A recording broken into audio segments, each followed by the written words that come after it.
buddy? See you, man.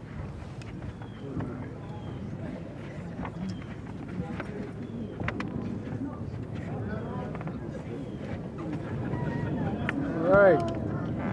It's the law. Okay, yay.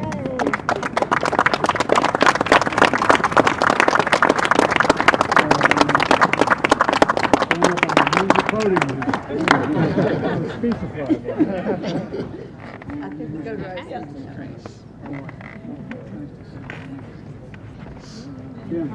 Yes, sir.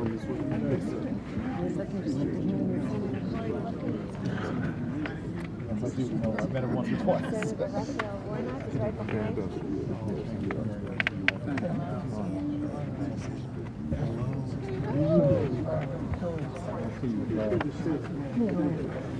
And thank you for looking to the peer review.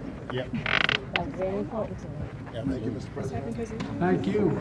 A little unusual to do the bill signing, not say anything and then speak, but that's how we set it up. Well, ladies and gentlemen, good afternoon. I just signed into law the Emmett Till Anti-Lynching Act, making lynching a federal hate crime for the first time in American history. I want to thank Vice President Harris, who was a key co-sponsor of this bill when she was a United States Senator.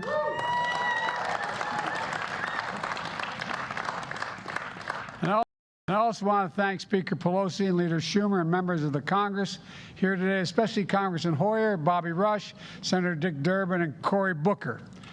I also want to thank Senator Tim Scott, who couldn't be here today, and the civil rights leaders gathered here today, and most of all, the family of Emmett Till and Ida B. Wells. Thank you for never giving up, never, ever giving up.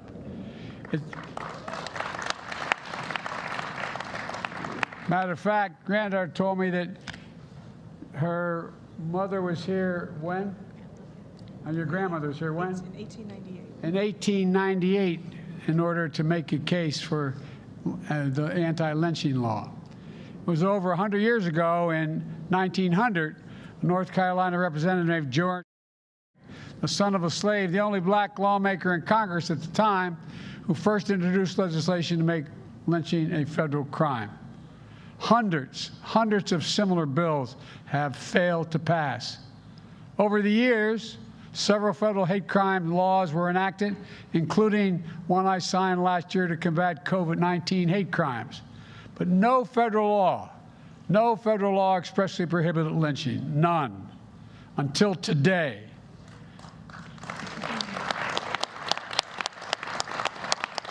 One of the leading chronicles of our history of the lynching is Brian Stevenson, who happens to be a Delawarean from my home state, who wanted very much to be here today, but he could not. He helped build a National Memorial for Peace and Justice in Montgomery, Alabama, America's first site dedicated to understanding the legacy of lynching. You know, his extensive research showed that between 1877 and 1950, more than 4,400 black people were murdered by lynching, most in the South, but some in the North as well. That's a lot of folks, man, and a lot of silence for a long time. Lynching was pure terror to enforce the lie that not everyone belongs in America, not everyone is created equal. Terror to systematically undermine hard-fought civil rights. Terror, not just in the dark of the night, but in broad daylight. Innocent men, women, and children hung by nooses from trees, bodies burned and drowned and castrated. Their crimes? Trying to vote, trying to go to school, trying to own a business or preach the gospel. False accusations of murder, arson, and robbery. Simply being black. Often the crowds of white families gathered to celebrate the spectacle, taking pictures of the bodies and mailing them as postcards. Emmett Till was an only child. He grew up in the south side of Chicago with his mother, Mamie, and grandparents and cousins. In the summer of 1955, Emmett turned 14 years old, ready to start 8th grade in the fall. Before school started, he wanted to visit his cousins in Mississippi. So Emmett's mom dropped him off at the train station in Chicago. Her own family fled the Delta decades earlier, so she told him the unwritten rules she had to follow. Quote, be very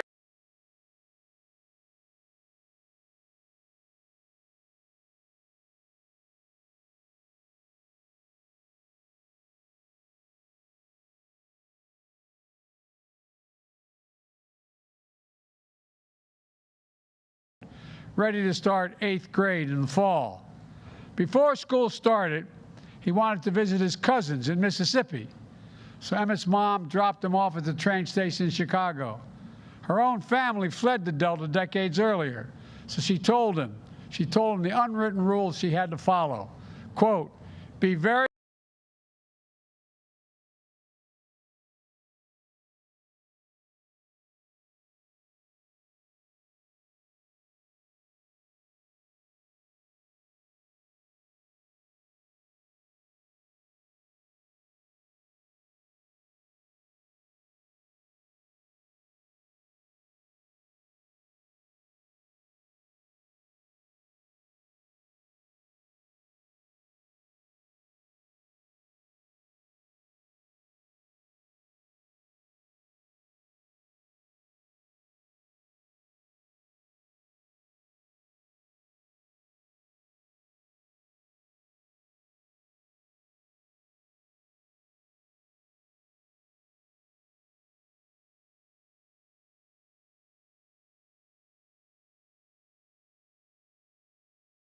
More ways to PayPal. There are more ways for me to break up purchases with Pay in 4. There are more ways for me to explore crypto with confidence. And there are more ways to say thanks.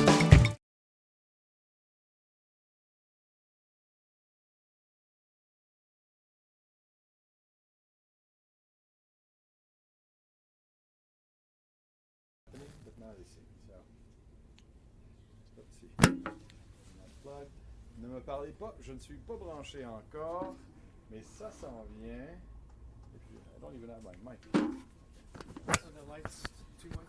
No, that's good. At this time of the day, you don't have much choice, eh?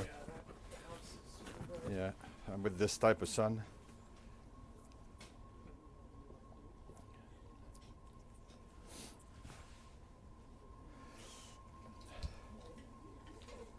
Les forces russes autour de Kiev, donc, hein, c'est ce qu'on dit au Pentagone, le porte-parole du Pentagone. Oui, je t'entends bien. Tu m'entends toi aussi?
Introduction and for your leadership in signing this bill into law.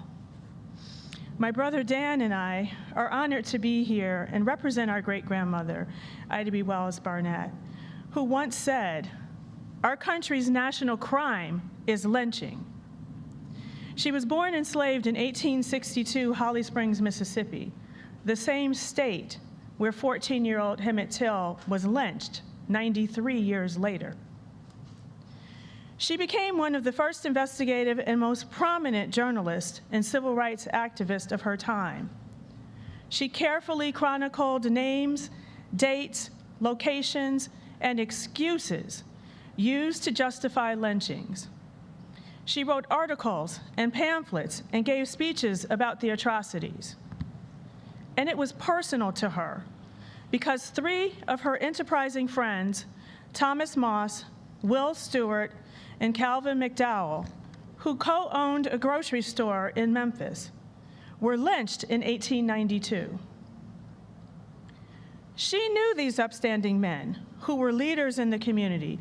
They were guilty of no crime.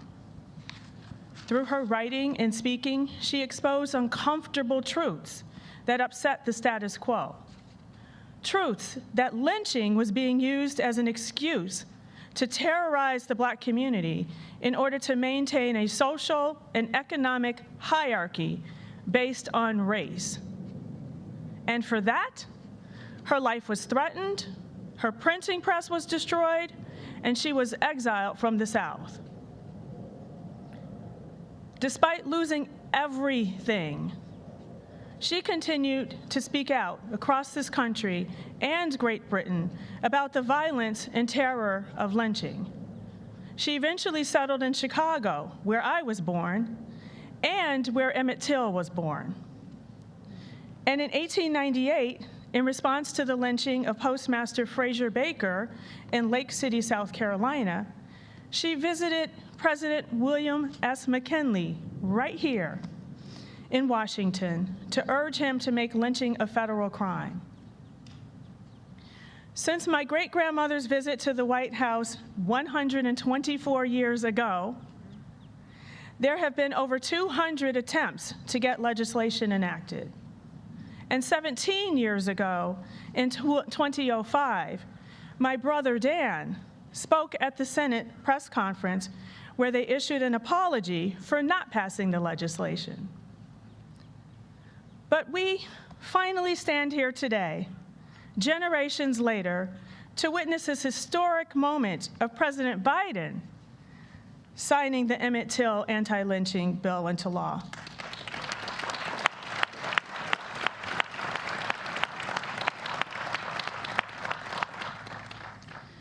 We are here today because of the tenacity of the civil rights leaders and commitment of members of Congress who are here today. And because of someone who was instrumental in this bill when she was a senator, and someone my great-grandmother would especially be proud of. It is my humble honor to introduce the Vice President of the United States, Kamala Harris.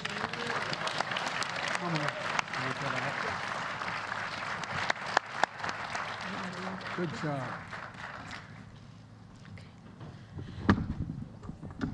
All good. Good afternoon, everyone. Good afternoon. Michelle, thank you for your powerful words. I was so glad that we had some time in the Oval Office with the President to talk with you about the historic day that we are celebrating, but on the shoulders of so many, including your family and you who have written about it, maintaining your family's legacy of speaking truth always. So thank you. It's good to see everybody. President Biden, members of Congress, I have to shout out to the CBC, to my fellow Americans, thank you all. So lynching, well, we know it's a stain on the history of our nation. Since our founding, and in particular, in the century following the Civil War, thousands of people in states across our nation were tortured and murdered by vigilantes. They were dragged from their homes. They had ropes wrapped around their necks. They were hanged, burned, drowned, and dismembered. Often, as the President said, as their families were forced to watch and as crowds gathered to spectate. These lynchings were motivated, of course, by racism and meant to cause terror. They were acts committed to secure political and social control. But they were not designated crimes by the federal government. Lynching was not considered a crime by the federal government. Legislation to make lynching a federal crime was first introduced in the United States Congress in the year 1900. It failed. In the 122 years since, anti-lynching legislation has been introduced to the United States Congress more than 200 times, advanced by leaders such as James Weldon Johnson of the NAACP, and of course, the phenomenal Ida B. Wells. Those who courageously knew what had to be done and were undeterred.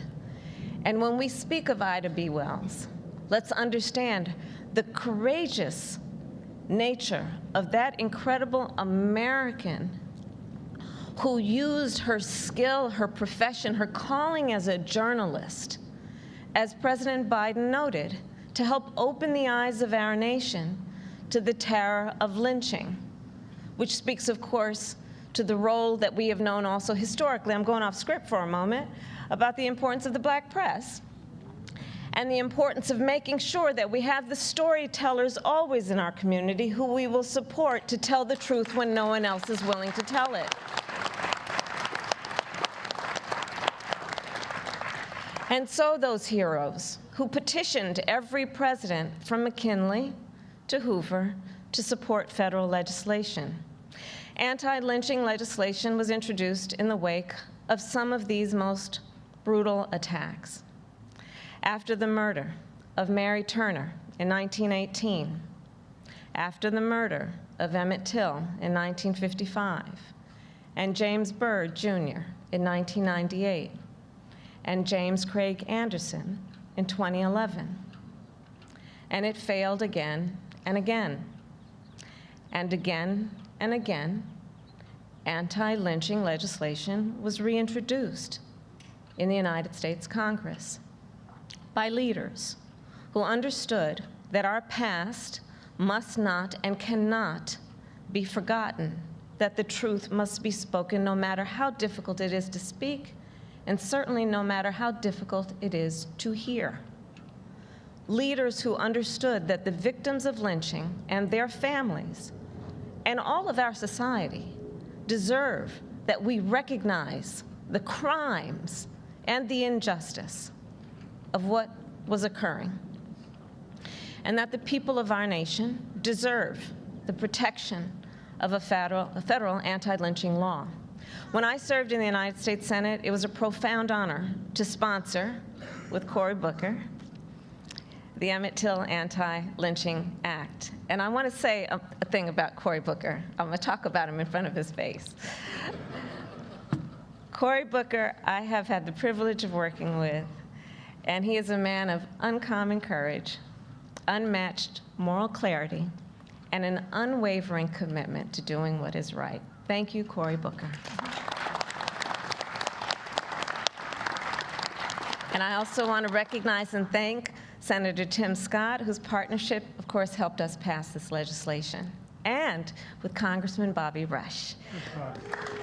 Where is he? There you are. Who kept this fight alive for so many years in the United States Congress. Congressman Rush, you have dedicated your career to guiding our nation toward justice, and I thank you. And thank you to so many other leaders who are gathered here who helped us reach this very important day. Leaders who witnessed the brutal reality of lynching, such as Ollie Gordon and Reverend Wheeler Parker, cousins of Emmett Till, for whom the stories of these crimes are not lines in a history book, but vivid memories. So today we are gathered to do unfinished business, to acknowledge the horror in this part of our history, to state unequivocally that lynching is and has always been a hate crime, and to make clear that the federal government may now prosecute these crimes as such. Lynching is not a relic of the past. Racial acts of terror still occur in our nation. And when they do, we must all have the courage to name them and hold the perpetrators to account.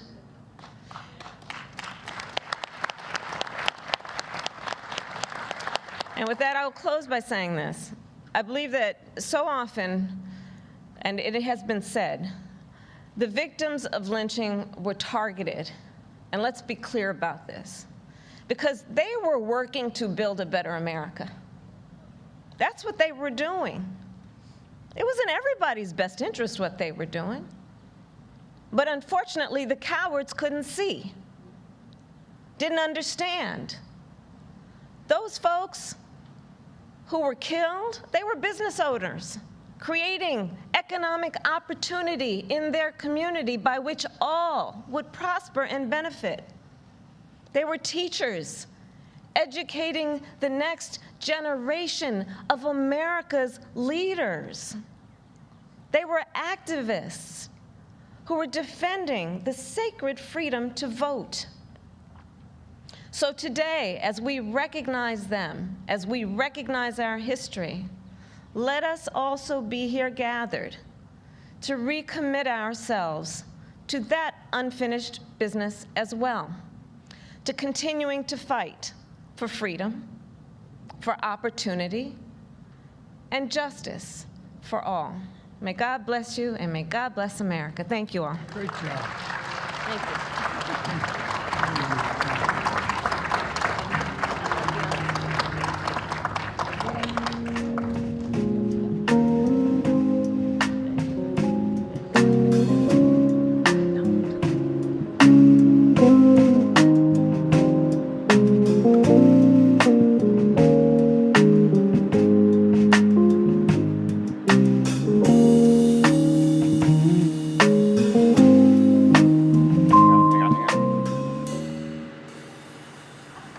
All the cabinet members, please stand. Thank you. And the second gentleman of the United States. And the second gentleman of the United States of America, who, like me, married way up. And all the members of the House and Senate, please stand. All right. Okay, well, thank you, everybody, very much. This is a, as someone once said, this is a big deal. This is a big deal. So thank you, thank you, thank you. Appreciate it all. Thank you.